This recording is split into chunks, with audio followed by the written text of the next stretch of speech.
Good morning, 7th grade remotes. We are starting the Constitution officially today. When this loads up here, I'll scroll through. I'll try to make this as quick as possible. We've got a lot to do. You're going to be seeing a lot of me for the next several weeks. This is going to take a long time. So, as I said yesterday, the first thing to remember, don't write anything down yet if you're writing down, because I'm going to give you a few instructions, okay? The first thing to remember is when we get into tomorrow's notes, Article 1, it's like 60 slides. It's going to take several days. And because of 8th grade, I have to make some videos for them. I'm not going to have the time to make a video every single day. So I'll try to keep you every other day with a video and updated about where we are. But you're going to have to be responsible for getting all those notes down. And I'll let you know when we're nearing the end of it, because you don't have to do those all in one day. Now, today's notes, which these on the screen now are not part of, don't write these down. I told you. We'll get to that in a second. Today's notes, we will have to write these all down today, okay? Now, again, if you get behind in your notebook, take the time to catch up, but it's not an emergency. If you're a day behind, let's say, don't get weeks behind, obviously, but the notebook is not due until the end of the 9 weeks, which is right before spring break at the beginning of March. So, if I say, hey, we got to this slide and you only got to the slide before, that's okay. You'll have time to make that up. But do not fall big time behind on that. On that note, tomorrow you have a quiz on your 1 through 5. The screen's mirrored here. I always go the wrong way.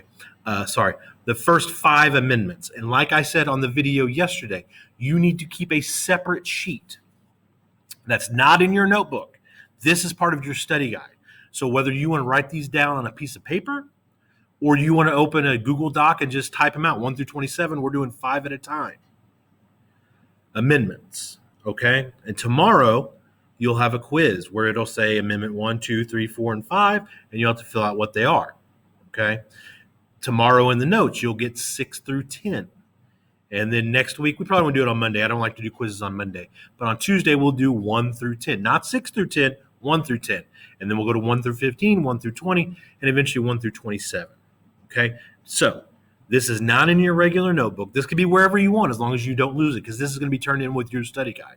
You could number a piece of paper either 1 through 5 if you want to do just today's, or 1 through 27 if you want to get ready for the whole list. Okay? Only on your amendment sheet, write down the underlined part here. So where it says the first 10 amendments were adopted, there are only 27, or there are currently 27, don't write that down. Only write down the underlined parts. Okay? So here we go. Today we're going to learn the first 5 amendments, and then we'll do an introduction to the Constitution. Tomorrow we'll do a 1 through 5 quiz, and we'll start the legislative branch notes, okay? So Amendment 1 is maybe one of, if not the most famous amendment, and that is freedom of speech, religion, press, assembly, and petition. Freedom of speech means you cannot be thrown in jail for your opinions, whether they're good or bad. It doesn't give you freedom to say anything you want whenever you want. I get tiny little 7th grade lawyers that always tell me, like, when they're disrupting class, and I'm like, you have to be quiet, like, freedom of speech. That's not how it works. Your freedom of speech cannot interfere with other people's freedoms, such as to a public education or to feel safe. In other words, you can't threaten people. You can't yell bomb on an airplane. That's not protected by freedom of speech. Or fire in a crowded theater. That's not protected by freedom of speech. But if I say I like the Cubs and you say you like the Cardinals, they can't throw us in jail, one of us in jail for those opinions. You know what I mean? And of course, that's not what it's about. What it's about is political opinions.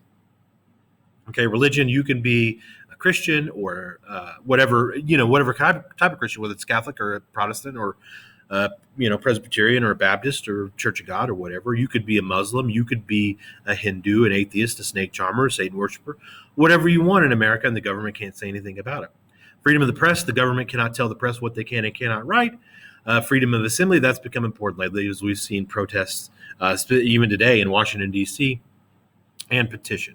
Now, on the quiz, do you have to write all 5 of those? Okay, no. Here's what you have to write. You have to have speech, you have to have religion, and then one of the other 3. So if you put religion, speech, petition, you're good. If you put speech, religion, assembly, you're good. If you put press, assembly, petition, no. You have to have speech, you have to have religion, and then one of the other 3. If you want to put all 5, that's fine. Be my guest, okay? Second Amendment, and again, you should only. Oh, there we go. You should only write down the underlined part. The right to bear arms. And of course, what that means is if you are walking through the woods and you see a bear, you could chop his arms off. No, it means you could have a gun. Maybe not you, but people that are of age have a right to carry weapons. Now, of course, this is a big one that's argued over. What limits are there on those? Everybody agrees there's some limits somewhere. Like I can't have a nuke in my basement. I can't, attach an anti-aircraft missile to the back of my truck. But it's just a matter of where we draw that line. And, weaponry now and weaponry then are a lot different, but you do have the right to have guns for protection or for hunting in your house. Amendment 3, no housing of soldiers, or the word or there is important, no quartering of soldiers, or meaning you write one or the other. You don't have to write both. Basically, before the Revolutionary War, the British government was forcing people to keep redcoats in their house. Like you would just get up in the morning and there'd just be some random British soldier named Gary taking a dump in your bathroom, and there's nothing you could do about it. And so this one really hasn't come up much throughout the history of the United States, but it is on the books. The government cannot force you to keep soldiers on your property against your will. Okay, number 4, no unreasonable searches or seizures. All right, if the police are going to search your property, they either have to have a warrant. In other words, they've collected evidence. They've got to a judge. They've got that judge to sign the warrant, and they present the warrant to you, and they can search your property. Or they have to have probable cause. Okay, you can't just if I was walking down the street, you can't just stab me in the middle of the street and run in your house. You can't come in here. That's not true. That's not how it works. If they have seen you commit a crime and they have probable cause, they can enter your house. Okay. Seizures doesn't mean like the medical seizure. It means to seize something, to take something. The government cannot take your property without reason. And again, the reason they put this on the books is because before the Revolutionary War, redcoats could just, because of what we learned about earlier, writs of assistance could just come into your house if they found money, be like, oh, this is from smuggling, and just take it, and there's nothing you could do about it. And so the Constitution now says the government can't do that. Okay. The Fifth Amendment is no double jeopardy, or you cannot be forced to testify against yourself. You'll hear all the time about people saying they plead the Fifth. Once again, write down only the underlined part and write down one or the other. Okay, you could put one or the other on the quiz. No double jeopardy means you cannot be tried for the same crime twice. Now, that doesn't mean if you rob a bank and you're found innocent, you can just rob that bank again, because that's a different crime. You've committed it 2 different times. What it's saying is you can't be retried for that same robbery. There's a movie called Double Jeopardy about this, where a lady's husband fakes her death and sets her up for the murder because he's having an affair, and then he's wanting to go, and then she finds out and she gets out of prison, goes and kills him for real. Which really wouldn't work that way in real life, but it's a movie. But that's the idea. Okay, and you can't be forced to testify against yourself. If I am accused of, again, robbing a bank or whatever, and the government says, I'm put on trial, they say, we're calling you to be a witness against yourself, I could just say, no, I plead the Fifth.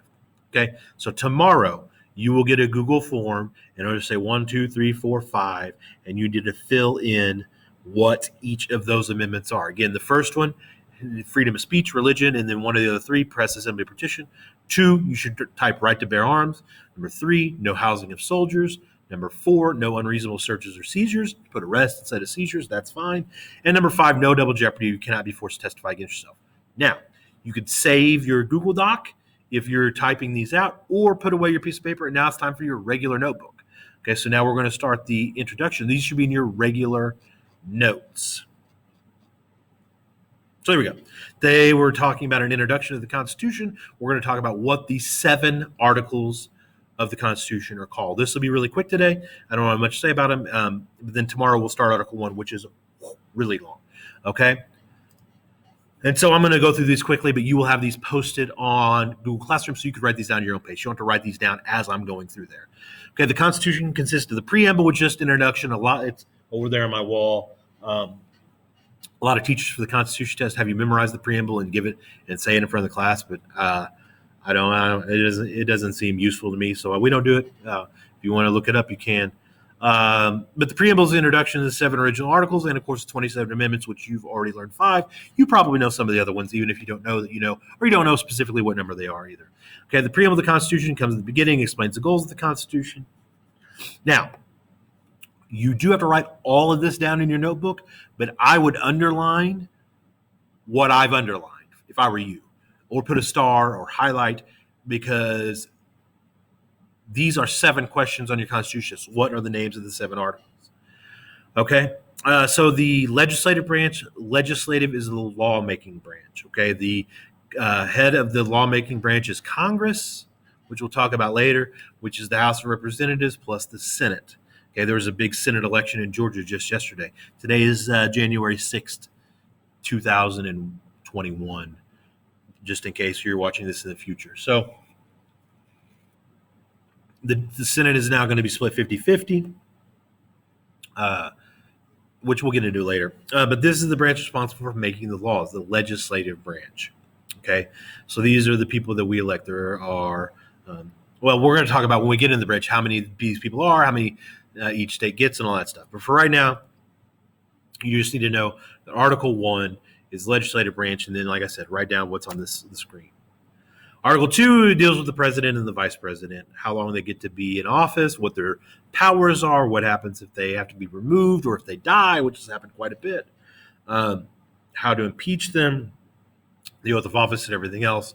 And the president and the vice president are head of what's called the executive branch. Executive means they're in charge of executing or carrying out the laws that Article 1, the legislative branch, sets up.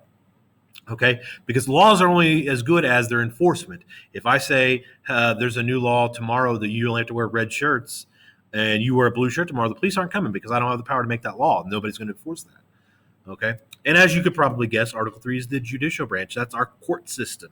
It sets up the Supreme Court and other courts, how we elect judges and everything else. It also defines treason, which is the, according to our Constitution, the most severe federal crime you could commit and is punishable by death. Not punishable by desk. They don't give you a desk if you commit treason. Punishable by death. They kill you. Not always. Sometimes they kick you out of the country or throw you in prison. But the judicial branch is Article 3. That's the court system. Okay. Article 4 deals with what we call federalism, which is how our states interact with the federal government. State government is in Springfield, in Illinois, and in all the other 49 states. It's in their capital. The federal government, of course, is in Washington, D.C., but the relationship between all 50 state governments, and of course, when we set that up, it was only 13, but now it's 50, and the federal government, who has which powers, how do they interact, and all that stuff. How does the state become a new state, even though we've ignored those laws a lot of times, including Illinois. You have to have so many people. Illinois didn't have that many people, but we didn't want to lose Lake Michigan to Canada, so they're like, oh, I let Illinois in anyway, which, again, kind of defeats the purpose of setting up rules. Anyway, the title of Article 4 is called States and the Union. Article 5 is, well, what if we want to change the Constitution? Okay, we make an amendment. Okay, so Article 5 outlines the different ways to amend the Constitution. Article 5 is called amendments. And again, you're going to talk about amendments until you are, or learn about it until you're blue in the face. We'll be talking about amendments a lot. There are, of course, 27 of them. You're going to learn all 27. Okay. Article 6 sounds like something you order at Taco Bell, U.S. Constitution Supreme. Give me 2 chalupas and the Constitution Supreme, please. But it basically just says the Constitution is the number one law. No, like Illinois can't pass a law that's like, well, we're above the Constitution. You can't do that, which, of course, we take for granted today. But they had to set that out back then. So U.S. Constitution Supreme. And yes, on the test, you could abbreviate United States as U.S. That'll be fine. Okay. And then finally, Article 7 is ratification procedures. How anybody can write the Constitution. I can write up one right now. In fact, I have written a Constitution for my fantasy baseball league because I'm a nerd, but that's okay. All right. And basically says what has to happen for this to, because we already had a Constitution. It's called the Articles of Confederation, which we'll learn about in Chapter 7 when we get back in the book. It stunk, so we had to replace it. And so you can't just write a new piece of paper and say, like, okay, that's the Constitution now. You have to let people vote to make it so. And so they were setting up, I'll spoil it for you. 9 out of 13 states had to vote yes, which we'll learn about later on. Okay? So those are your notes today. Make sure you have a separate document for your amendments. All right? You have a 1 through 5 amendment quiz tomorrow. You'll have 1 through 10 at the beginning of next week. Again, I'm probably not going to do it on Monday. I don't like Monday quizzes because I don't think people are going to study over the weekend. I don't think you should have to study over the weekend. Weekends are weekends, okay? But the notes are the notes and the amendments are the amendments. And make sure you keep your notebook just like you did in the chapters before. But keep a separate sheet of paper or Google Doc for your amendments because you'll turn that in with your study guide, not with your notebook. If you have any questions or if anything about that's not clear, feel free to ask me.